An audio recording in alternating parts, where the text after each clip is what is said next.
Washington. The Democratic-controlled House fell short Tuesday in its effort to override President Donald Trump's first veto, handing him a victory in his drive to spend billions more for constructing barriers along the southwest border than Congress has approved. Lawmakers voted 248 to 181 in favor of overturning his veto, mostly along party lines, but that was 38 votes shy of the number needed for the required two-thirds majority.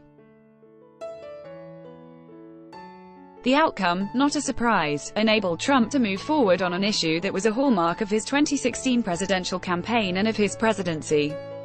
Yet the vote also gave Democrats a way to refocus on policy differences with Trump, days after Attorney General William Barr gave the president a political boost by saying special counsel Robert Mueller had concluded that Trump had not colluded with Russia to influence his election.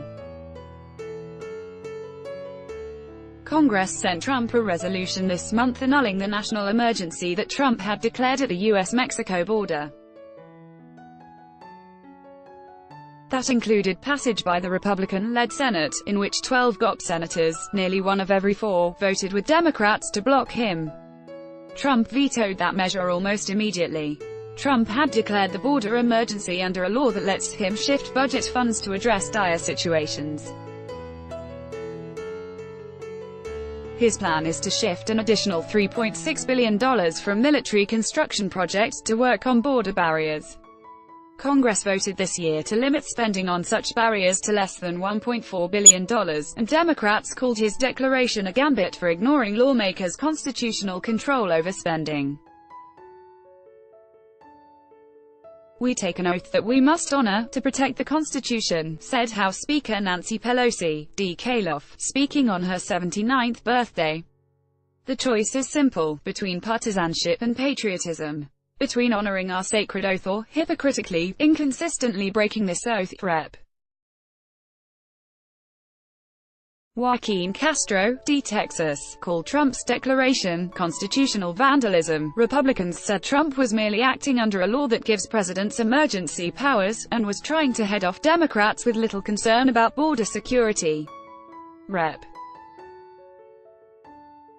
Tom McClintock, RK, said Trump was acting against the radical left in this House that would dissolve our borders entirely if given the chance, a stance that no Democrat has taken.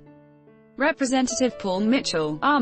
called the veto override effort a partisan whack job because of its certain defeat.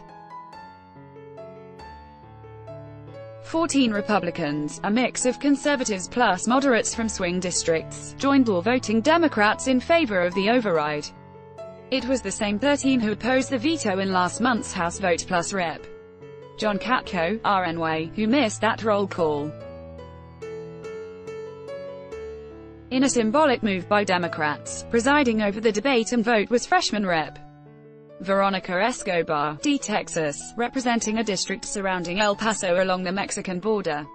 Tuesday's vote was the legislative finale of a showdown that's been building for months.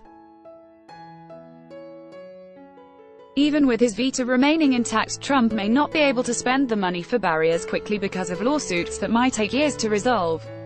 Democrats were hoping to use the border emergency battle in upcoming campaigns, both to symbolize Trump's harsh immigration stance and claim he was hurting congressional districts around the country.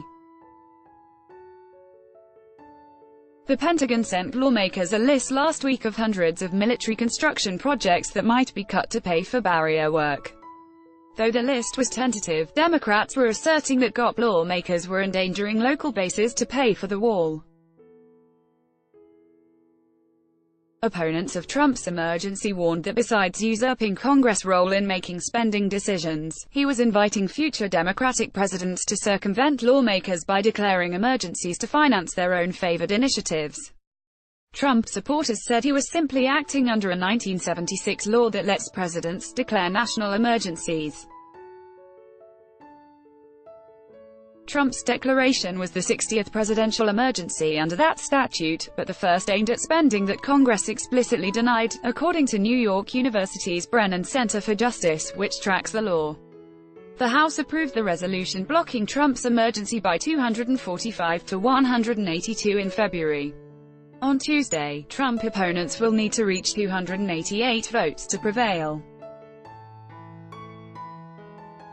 This month, the GOP-led Senate rebuked Trump with a 59-41 vote blocking his declaration after the failure of a Republican effort to reach a compromise with the White House. Republicans were hoping to avoid a confrontation with him for fear of alienating pro-Trump voters.